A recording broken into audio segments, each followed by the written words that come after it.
Traité pour les enfants d'Israël et annoncé dans le livre, par 2 fois vous sèmerez la corruption sur terre et vous transgresserez d'une façon excessive. Lorsque vint l'accomplissement de la première de ces 2 prédictions, nous envoyâmes contre vous certains de nos serviteurs doués d'une force terrible, qui pénétrèrent à l'intérieur des demeures. Et la prédiction fut accomplie.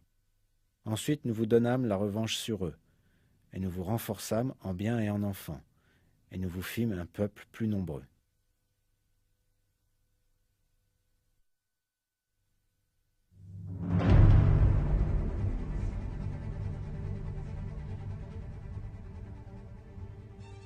Comme ces versets le révèlent, les enfants d'Israël allaient semer la corruption par 2 fois sur terre. Après la première fois, quand ils assassinèrent le prophète Jean et complotèrent pour tuer le prophète Jésus, ils furent exilés de Jérusalem par les Romains en 70 et errèrent dans le monde entier.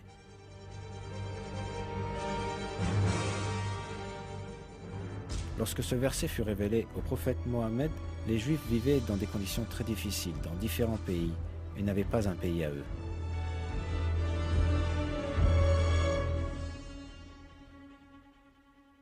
Mais Dieu dit aux enfants d'Israël qu'un jour ils recouvreraient leur force. Cependant, à cette époque-là, il y avait très peu d'éventualités pour que cela ait lieu.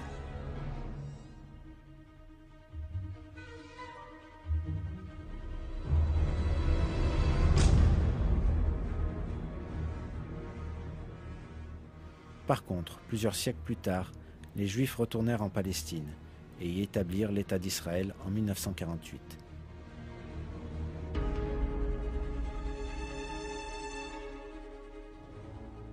Subséquemment, les attitudes des groupes racistes vivant en Israël ont conduit le Moyen-Orient vers des troubles.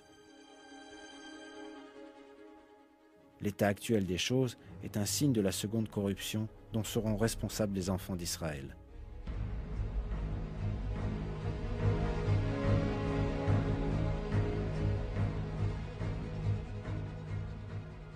Certains groupes racistes et extrémistes ont besoin de se montrer indulgents, comme le recommande notre Seigneur.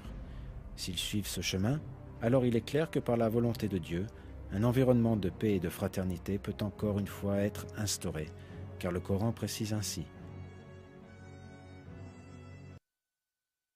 La bonne action et la mauvaise ne sont pas pareilles. Repousse le mal par ce qui est meilleur, et voilà que celui avec qui tu avais une animosité devient tel un ami chaleureux. Dans les versets de la sourate Al-Isra, nous remarquons que personne n'aurait pu croire que de telles choses allaient avoir lieu. Mais Dieu voulait leur accomplissement, et ainsi fournir aux croyants encore plus de preuves sur le fait que le Coran est un livre miraculeux, révélé par lui, pour leur bienfait.